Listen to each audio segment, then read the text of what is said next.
Очень плавно настало, снова лето ушло, но его было мало.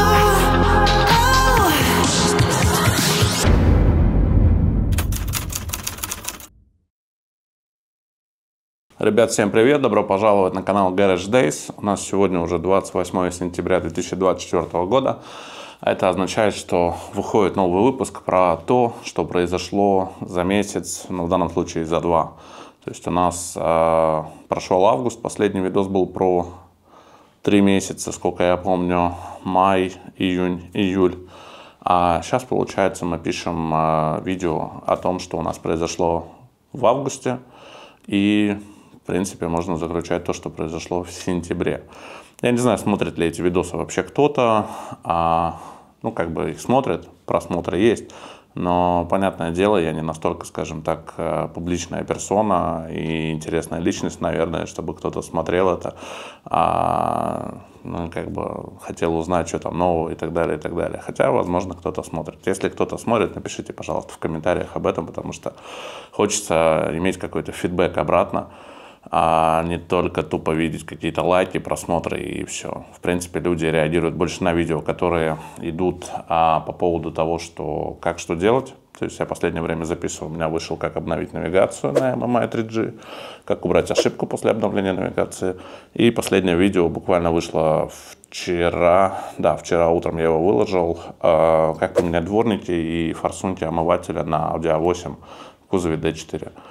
Может быть, кому-то будет полезно, возможно, таких машин не так много, поэтому не сильно прям много смотрят, но я надеюсь, кому-то я буду полезен. Тут у нас на фоне стоят бэховские диски, которые так и не доделаны, я их начал делать, напомню, это был, по-моему, май или апрель, я их начал делать, вот этот диск я более-менее подготовил, а остальные, ну, соу-соу. 2 вообще не начинал. Я не знаю, когда я это сделал. У нас уже, вот я говорю, 28 сентября. У нас, в принципе, октябрь уже на дворе. За окном реальная осень. Бэха стоит без техосмотра с конца июля. То есть это 2 месяца она уже стоит без движения. Я ее по разу заводил, немножко прогревал, но недавно приехал, у нее сел аккумулятор. Я снял клемму, думал, ну, чтобы это, и просто закрыл ее. Вот так у нас Бэха стоит. Кукует. Ждет, когда надо время на техосмотр съездить. Я один раз был какое-то время назад, это у нас совсем загрязнилось. Тем не менее, все равно стоит все в паутине, в листьях. Немножко зависло. Как-нибудь до нее доберусь, не знаю когда. В целом, что у нас получается? По Бэхе пока ничего. То есть сказать пока что про Бэху нечего, кроме как показать диски. Последнее было, где я купил на нее поворотники и спойлер на заднее стекло. Дай бог, в этом году я успею что-то из этого сделать. Но, в принципе, мне было бы, наверное, больше интересно ее чуть-чуть подготовить к техосмотру, съездить на ней на техосмотр. Понятное дело, с первого раза я его не пройду, там по-любому будет проблема с ручником. Ну, что-нибудь найдут там по подвеске, может быть, по тормозам где-то, да, что-то такое. То есть, не знаю, пока еще рейка, так и с рейкой тоже не разобрался. Уже нашел миллион вариантов. Рейка от Е36, рейка от Е46. Тоже все, загораюсь, хочу. Следующий день какая-то запара, ну, как у нас у всех, взрослая жизнь. Ну, и все остается, в принципе, в подвешенном таком состоянии. По поводу А8. В принципе, у меня, наверное, больше есть что рассказать про А8. У нас... По-моему, я про это не выкладывал или выкладывал, вот я не помню. В прошлом видео, которое было про 3 месяца, там, может быть, я а может, и не выложил. Короче, суть такая, что в начале августа мы улетали с женой и с дочкой в отпуск. А в последний день рабочий машина решила выкинуть ошибку по заднему спортивному дифференциалу, но он же спортивный редуктор. Последний день перед отпуском, 2 августа, много работы, и вот А8 решила вот так меня порадовать. Спортивный дифференциал, системная неисправность. Подключил диагностику, стер ошибки. Была ошибка по тормозам из-за получения неправильной величины и по спортивному дифференциалу. Датчик температуры и уровня масла. Стер эти ошибки, больше не появлялось. Все было окей, час проездил, все было хорошо, навалил, притормозил, все окей. Сейчас машина чуть постояла, завел, опять то же самое. А мне через пару дней улетать.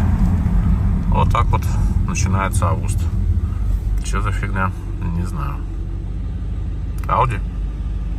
Погуглив эту ошибку, я не нашел ровным счетом ничего. На русскоязычных ресурсах информация 0.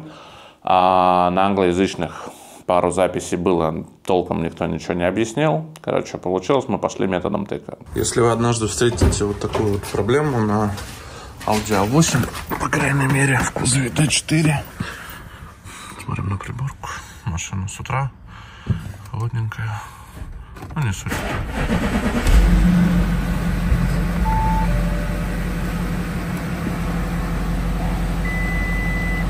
Вот если у вас выскочит такая ошибка, сейчас я вам расскажу, что вам необходимо сделать, чтобы ее решить. Поскольку в русскоязычном интернете информации почти нету, ну, точнее, вообще нету, а в англоязычном или в немецкоязычном, ну, какая-то есть, но крохи, и не совсем понятно, что делать. А, конечно, можно поехать к дилеру, но, как правило, это будет замена редуктора. Это же наша ошибка не показывает. Выскочила и все. В общем, сейчас расскажу, что необходимо сделать, чтобы решить эту проблему. Ездить с ней можно, ну, по крайней мере, в моем случае. Мы с ней уже какое-то время катаемся. Сейчас покажу. Я отдал ребятам в сервис, улетел отдыхать на неделю, и за эту неделю ребята решали вопрос. Но когда я прилетел, этот вопрос не был решен. Хотя мы сделали часть работы, скажем так, произвели. А у нас, получается, мы поменяли сначала 2 датчика. То есть там была ошибка по поводу давления масла, недостаточное давление масла, по-моему, что-то такое, ошибка по датчику. Датчик один сейчас купить нельзя, потому что все-таки эта проблема есть у ВАГа, да, то есть это не обязательно Audi A8, это есть также на Audi A6, ну, короче, у всех, у кого задний спортивный дифференциал. Вот, поэтому будет полезно. Я думаю, что я оставлю еще в описании к этому ролику ссылочку на Drive. Я там опубликовал статью. Там есть полностью вся описанная информация, что сделать, чтобы решить этот вопрос. В принципе, все для всех как бы разжевал, прошел на собственной шкуре, скажем так, на собственном пути. Я думаю, что теперь, если кто-то с этим столкнется, проблема без проблем решит. Как выяснилось по итогу, на Audi A8 нету никаких записей по поводу этой проблемы, только потому что все делали что? У них выскакивает такая ошибка, там написано «обратитесь к дилеру». Ну и они, короче, рулят к дилеру. Дилер делает что? Дилер меняет дифференциал на новый. Дай бог, если это по гарантии. Если не по гарантии, то это 2500 евро сам дифференциал стоит. Ну и плюс замена, короче, 3000, а то и больше, да. То есть, ну, вот так вот. Не дешевая нифига машина. Мы прошли эту проблему, скажем так, по лесенке. Сначала поменяли 2 датчика, потому что, еще раз напоминаю, ВАГ не дает заказать 1 датчик, который нам нужен был, только комплект из 2 датчиков. Соответственно, это все стоит дороже. Купили мы эти датчики, поменяли, вроде бы ошибки нету, но, тем не менее, ошибка все равно вылезла. И еще немножко вернусь назад, в последние дни получилось, нет, это было уже после. Короче, суть была такая, если ты на машине ездишь очень-очень спокойно, вот пенсионер ставил максимально, то, в принципе, ошибка даже и не вылазит по редуктору. Если ты на ней начинаешь наваливать, вылазит ошибка. То есть у нее, получается, неправильно считывает какое-то показание датчик и выдает, что недостаточно давления в редукторе. Хотя мы проверяли давление, все там было хорошо. Но суть такая. Поменяли 2 датчика. Ошибка не ушла, все осталось. Решили заказать клапана, и то есть там есть еще такие тут клапана. Так же самое, по одному их не поменять, только ремкомплект с 2 штук. Да, окей, ладно. И купил я еще на всякий случай бэушный блок управления задним редуктором. Купил я его на всякий случай, он стоил там 25 евро, поэтому, ну, это, как бы, скажем, по сравнению с клапанами и с датчиками, вообще ни о чем. Он у меня сейчас лежит. Не знаю, вдруг кому-нибудь пригодится. Если что, ребята, у меня есть блок управления. Отдам за те же самые 25 евро без проблем. Вот, получается, заказали мы клапана, я заказал редуктор, как бы, ну, бэушный, да, не новый, новый там стоит космос, как бы, ну, смысл. Заказал бэушный редуктор, получилось, я заказал его в Литве вроде бы, но оказалось, что у продавца здесь у нас в Латвии. Со мной связался продавец посредством WhatsApp, написал, что он как бы отправит мне заказ, все окей. Он говорит, типа, а у тебя проблема вот именно такая. Я говорю, да. Он говорит, ну надо поменять датчик, если не поможет, то клапана. Все у нас есть на месте. Я, блин. То есть, получается, чувак про это знает. То есть, это как бы проблема, про которую люди знают, но про нее не говорят. Как в Советском Союзе, знаете, что не было, нельзя было говорить. Ну, типа того же. Вот. Получается, у него все было, но поскольку датчики мы уже поменяли, а клапана у меня уже были заказаны, они вот-вот были на подходе, я говорю, ну, как бы, спасибо, не надо, если что, буду иметь в виду. Поэтому, если вдруг кто-то из Латвии, там, из Литвы, Эстонии, ну, короче, ближайшие к нам страны, которые могут приехать, есть у человека все на месте. Ну, то есть, как бы, это можно заказать все. Но там тоже получается, поскольку хотелось побыстрее это все решить, то есть, было так, что можно подождать 2 недели, месяц, 2, цена будет в 2 раза меньше. Но если ты хочешь там буквально через пару дней получить заказ, то цена в 2 раза больше. Хотелось машину побыстрее, хрен его знает, можно ли с этой ошибкой так долго ездить, да, поэтому решено было, как бы, делаем. Датчики мы поменяли, ситуация не решилась. Поэтому необходимо поменять еще клапана. Вот у нас номер клапанов. Ставлю его также в описании, если кому он нужен. И сейчас покажу, что у нас там в комплекте. Это малюсенькая коробочка. Получилось ее достать по довольно-таки неплохой цене, скажем так, для нее. Но в целом, конечно, стоит это все космос. Так, у нас тут в наличии идет раз клапан. Вот он вот такой вот. Вставать не буду уже. 2 клапана. Внизу на редукторе находится. И здесь у нас идут болтики и пружинка. Нет, или пружинки. Нет, одна пружинка. Вообще непонятно почему, но не суть. Если замена клапанов нам не поможет, то я купил бэушный блок управления задним спортивным дифференциалом, он же редуктор. Вот идет машина чуть-чуть постарше, чем моя. 10-й год, у меня 12-й год. Тем не менее, номер кому нужен, также продублирую его в описании. Ну, блок выглядит нормально. D4, 4.2, турбодизель. Поэтому, если что, будем менять его. Он стоил вообще лимонад. То есть, вот так, если сравнить, наверное, никому они не нужны, но это копейки. Это, конечно, стоило на порядок дороже. Вот, соответственно, сейчас едем тогда в сервис, оставляем машину. Сегодня будем менять. Я надеюсь, что вот это все решит нашу проблему. Если нет, то вот это решит. И если нет, то я не знаю, что делать. Менять редуктор. Но едем, и там будет видно. А вот у нас датчики, которые мне поменяли изначально, но которые не решили проблему, к сожалению. Мои старые датчики. То есть, ну, как бы говорят, что их необходимо тоже менять. Ошибку вообще выдают по ним. Кто-то, если у кого-то выскочит, он может, конечно, попробовать поменять сначала клапана. Если не поможет, тогда датчики. Ну, датчики, как видим, у нас оригинал там. Volkswagen написано. Может, Volkswagen. Ну и второй датчик. Да, то есть они, по сути, рабочие. С ними, по сути, все хорошо. Скажу больше. Там, где я обслуживаю свою машину, в тот день, когда я забрал машину, это было у нас вчера как раз получается, мне вечером прислали информацию, что к ним приехала Audi A7 с точно такой же проблемой по редуктору. Ребята попросили дать им мои старые датчики, они попробуют их туда поставить, вдруг это поможет. Ну, мне в принципе они не нужны, что они лежат, новые я уже купил. Так что берем с собой датчики, едем, отвозим в сервис ребятам, дай бог это поможет какому-нибудь Audi. Ну, не какому-нибудь, а A7 в данном случае. Короче, по итогу мы поменяли, прописали клапана, прописали датчики, больше никаких ошибок нету. Так, тут у нас будут электромагнитные клапана. Это мои старые клапана. Вот они. То есть, ну, вот. Они, конечно, ржаватые такие. Это все ржавчина. Ну, все поверхностная ржавчина. То есть тут у нас фишка, тут сам клапан. Про это есть информация, что менять их надо поочередно, иначе машина подумает, что у вас новый редуктор, и попросит его прописать и так далее. Да, то есть поэтому, если кто-то столкнется, пишите об этом. Ну, в принципе, я говорю, будет ссылка на драйв. Там на драйве все плюс-минус у меня разжевано. Вот. Может, кому нужны клапана, так же само. Милости просим. Ну и вот и пружинка. Вот идет пружинка в комплекте. Короче, кидаем все сюда. Не знаю, мусор по факту. Но кто-то, может, захочет. Так, здесь у нас будет блок управления спортивным редуктором. Я про него уже снимал какой-то кусочек. У меня было. Ну, сейчас я покажу. Ну вот он. Он у нас остался, лежит просто. Купить его вообще не проблема. Они продаются. Надо.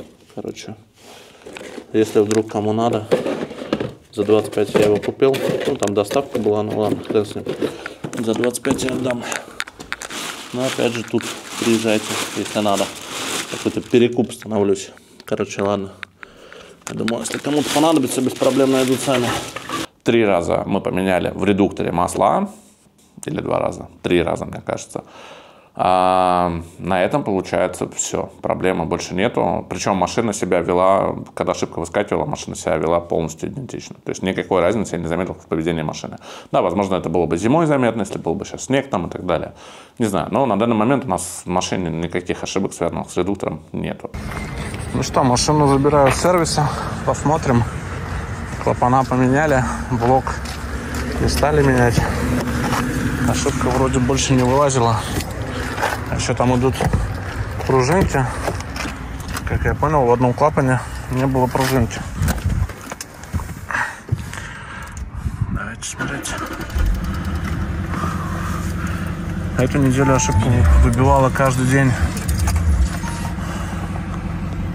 Постоянно выскакивала. Сразу же. Сейчас ничего нету. Все хорошо.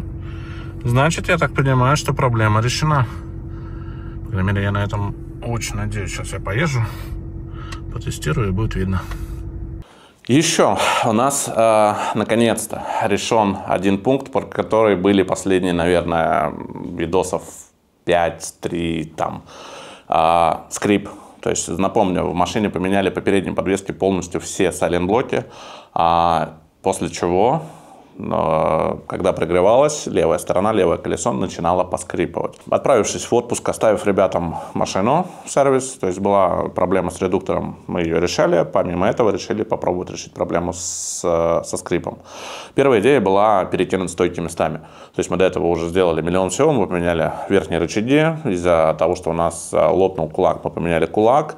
Мы поменяли стойки стабилизатора. Втулки мы поменяли, получается, мы наполнили, вскрыли пыльник на рычаге, который там есть подруливающий рычаг. Там есть пыльник, шаровый пыльник, получается, который не меняется. То есть нельзя эту шаровую там поменять, она несъемная.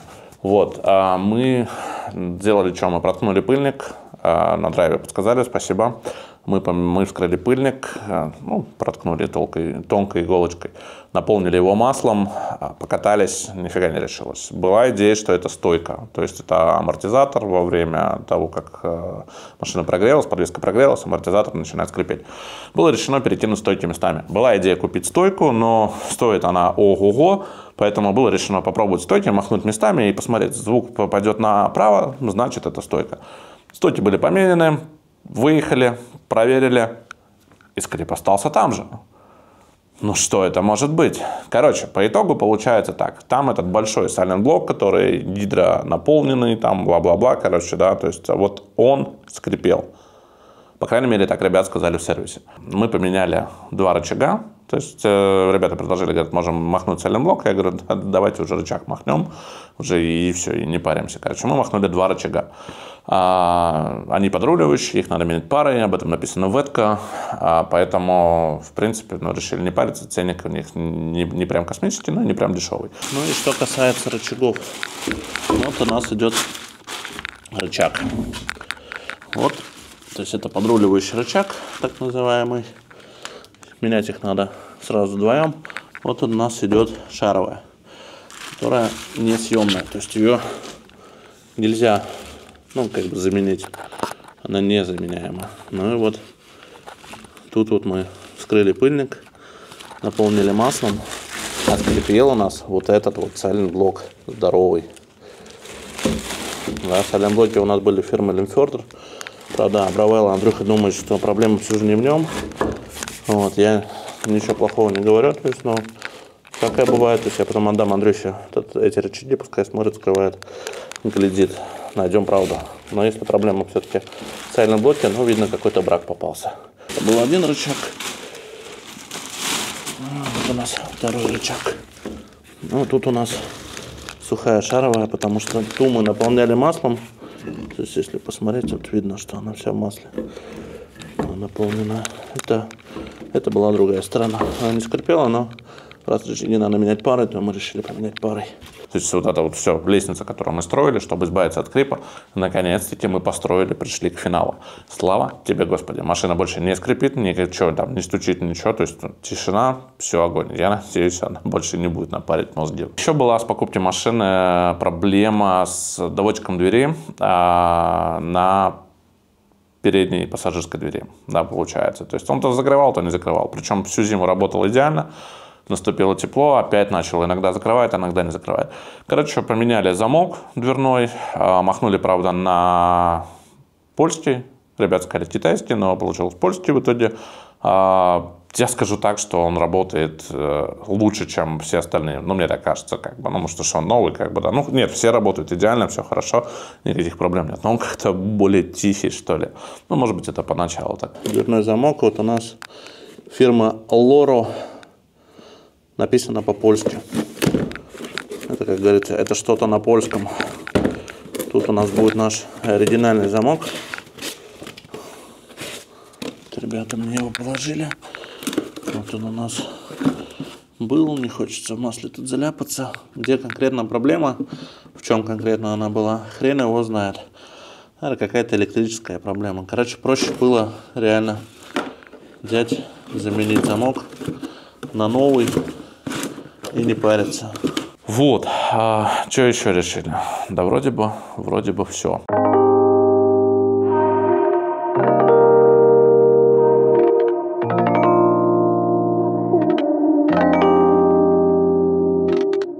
К сожалению, на YouTube-канал времени не так много. Отдачи, конечно, сильно большой от него тоже нету. Идет все очень медленно. Я понимаю, что Рим не сразу строился, что у всех так было. Кто-то там за полгода, да, набирает подписчиков там несколько тысяч, да. Ну, у меня вот 751 подписчик, по-моему, на данный момент. В феврале было 700. То есть мы перешли в феврале рубеж 700 подписчиков. Сейчас у нас 751. То есть, грубо говоря, за полгода 50 человек добавилось, да. Ну, как бы это вроде бы немного, но если перевести это в реальность, 750 человек, это, ну, в принципе, такое неплохое количество. Ладно, это все фигня, это все лирика, понятное дело, что кому-то контент интересен, кому-то нет. Кто-то вот это вообще, сейчас все, я сам с собой разговариваю, возможно, вообще там единицы посмотрят это, может быть, даже никто не посмотрит. Ну ладно, фигня. Подписывайтесь на канал, оставьте, пожалуйста, какой-нибудь комментарий, чтобы я понял, что кто-то это видит. Ну и как бы удачи вам по жизни. Буду с вами прощаться. Всем пока, спасибо за просмотр.